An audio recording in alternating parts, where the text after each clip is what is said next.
Bom dia, pessoal. Bom dia.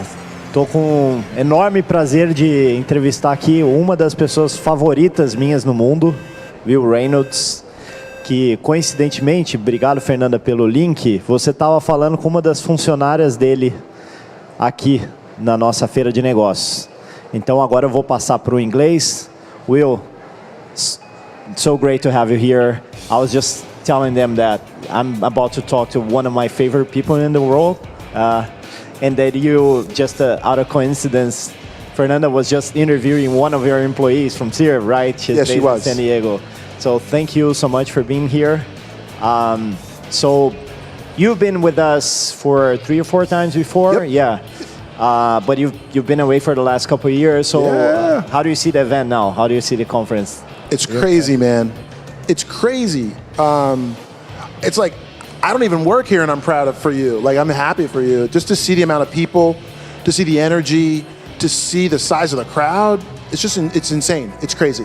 It's great to see. Thank you. Thank you again. So you just did your keynote presentation there. Yep. A lot of provocations to the others, including us, RD. So what was the main message, basically? The main message is that people need to, like our customers, so when you always start with your customer first, if you watch the average customer click around on the web, they're not thinking I'm clicking on PPC and I'm clicking on organic and I'm clicking on content. They're just trying to find answers to questions.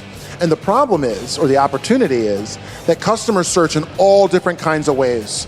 And our tools today, for the most part, are built to kind of silo that data. And I'm trying to show people how they've got to bring their own data together so that they can see insights across those channels.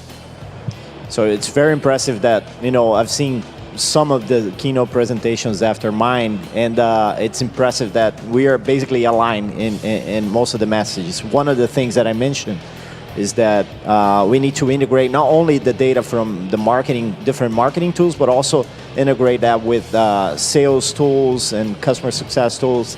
So that's going to be, I hardly make projections about technology trends, but big data and machine learning are for me, definitely one of those that are going to, you know, be transformation in the next few years. I think it took a while to get there, right? Like big data is not anything new, but if you were to think of the conferences and the conference speakers and whatnot, I feel like it wasn't until the last couple years where you saw people going like, I need to start to analyze these trends with more than just like, let me put in 5 or 10 keywords into a tool and figure out what's happening. You're like, no, my customers are typing in millions of different words to find us. I need to process all that data somehow.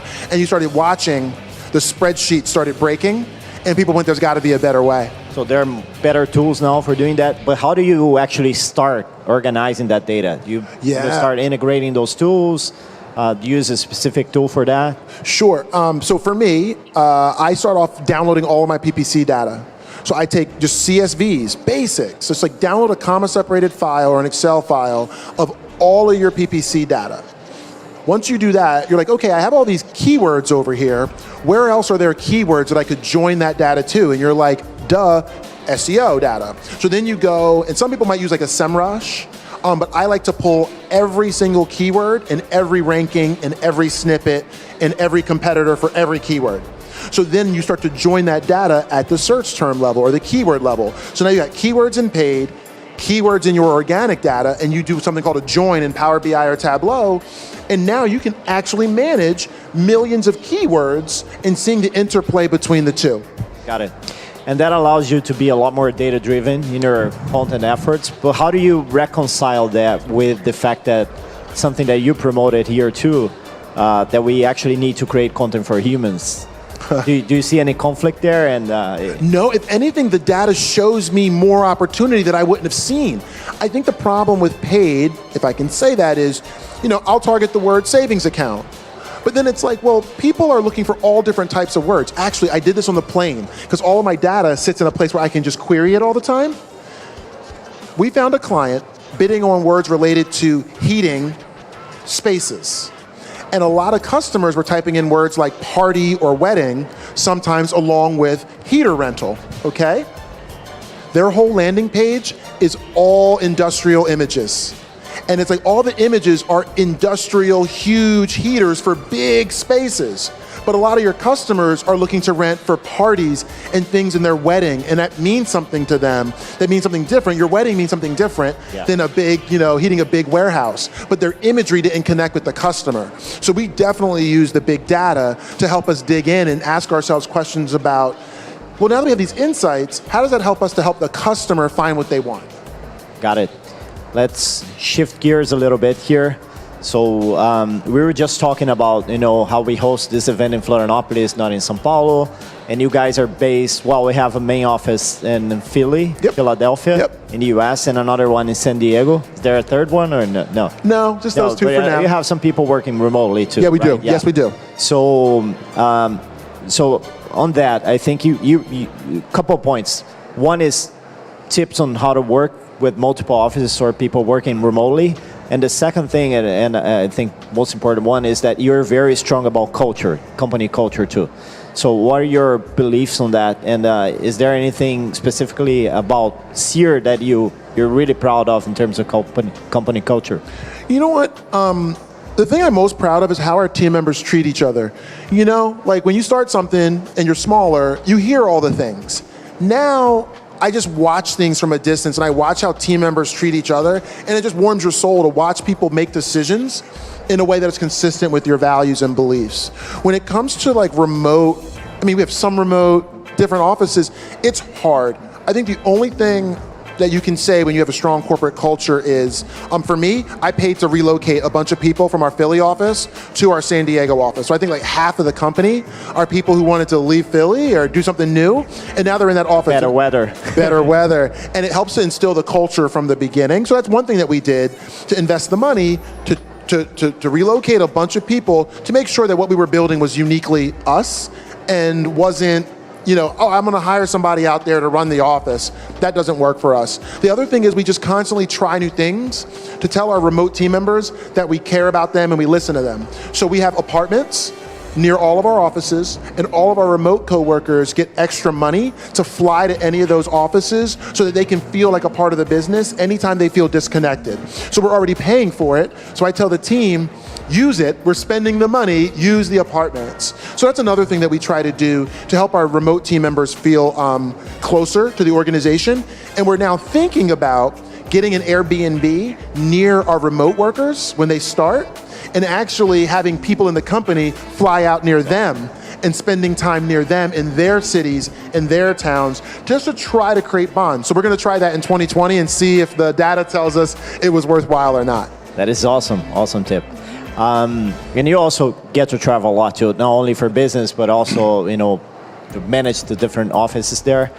And very often you travel with your family too. Well, now you have kids in school, so it's getting a little harder. But my question is about work-life balance in a sense. Like, how do you? Because you still work a lot, like long hours, but you seem to have a very balanced life now. Do you have any tips for people who are struggling with that? My big thing is work-life balance is different for everybody, and I think we need to respect that. So I say to people, don't come to me and tell me you want to improve your work-life balance. Tell me what it sounds like to live a life in balance. So my version of work-life balance is I took off half a day, the day before my flight, to come down here, and I went and had lunch and surprised my son. So my son thought I was flying to Brazil and I wasn't going to see him for 4 days. But I showed up at his school for lunch, and I emailed his teachers and saw if I could come and just sit with the class. I literally sat in a pre-kindergarten classroom eating lunch with a bunch of 4 and 5-year-olds and reading books to them. And that makes me feel okay when I'm traveling for 4 days without him. And the other thing that I did, and it just is for me, I'm not saying it works for everybody else, my wife and I had a conversation once, and I said, I love my work. And when you love your work, sometimes you can work a little more than your significant other might want you to. And I said, how many days could I be gone in a month where we weren't together if I was traveling for work? And she didn't want to answer that question. She's like, I want you to be passionate about your work. Do what you do. And I said, I need an answer because I need the boundaries. And she said 5 days. So now I never travel more than 5 days in a month without my family with me. That's a good tip. Good tip. I think we have one question from the audience. Can we get that online? So Victor Nunes, he would like to know your opinion about how the content created in audio, or you can add video to, contribute to your SEO or not? Ooh, so does like audio content or video content help with your organic SEO? Yeah. So you know how I'm going to answer this. Data. So I look for where does YouTube rank in the top 10, and then I go, great, here's all the keywords for this client where YouTube is ranking in the top 10. Therefore, Google's sending me a signal saying that they believe video is worthwhile. So it's the beauty, right, of what we were saying earlier on stage is I look at the data to say, hey, client, here are the keywords where YouTube shows up, or where people are using the word video, or where people are using how-to in their query across all your search keywords. Maybe we should try video for those kinds of things. Got it, but I'll add you a follow-up question on that. Do you have any good example of it might be a client of yours that are doing good podcasting work and then using that for SEO as well? So I don't. The one thing I've seen that makes a lot of sense, so podcasts are hard to get indexed. So therefore, taking all of the transcripts and turning them into indexable content is the most important thing you can do, because Google understands voice, but it doesn't understand voice at scale. So I would say at the minimum, use a tool like Temi.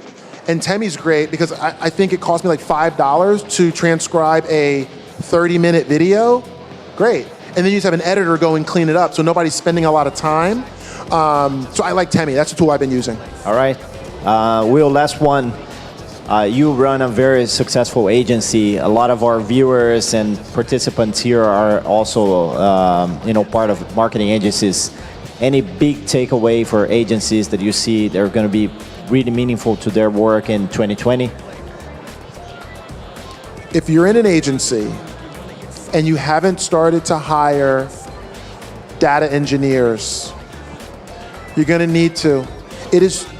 I wish I could show you. It's crazy. I have 100 plus clients in BigQuery right now, and I could tell you in seconds. Oh, here's the client that has the most YouTube videos showing up in position 1. Here's another client who's top 10, and here's how much they spent and paid. And then we're starting to connect their data to Salesforce to understand customer segments and whatnot. That helps me to do such a better job of consulting for my clients instantaneously. So now I'm in a meeting with my client and they're thinking about video, we're getting them answers immediately. No more of that back and forth. Well, let me go pull the data from SEMrush and then get you a report, and then that's a week later, and then you ask new questions. All that back and forth, we're just answering those questions in real time. And I'm seeing the power of large company CMOs looking at our screens and being like, wait, are you telling me that happened in my business? And we're like, yeah. That happened in your business. They're like, I would have never known that. So we're starting to feel the power. So that would be my recommendation is start playing around with the data yourself. But it's time to start getting data engineers. Yeah. Get serious about that. I mean, you know about it. But people like me, from an agency standpoint, I didn't even know what a data engineer was 2 years ago. And now I'm hiring data engineers left and right to help us to process the data, to get my marketers the insights and my clients the insights really fast. That's awesome tip. With that, I'll end this conversation here. Will, thank you so much again for being here. Eric. It's been great to see this happening for you, man. I'm so proud of you guys. Yeah, enjoy your day here. I will.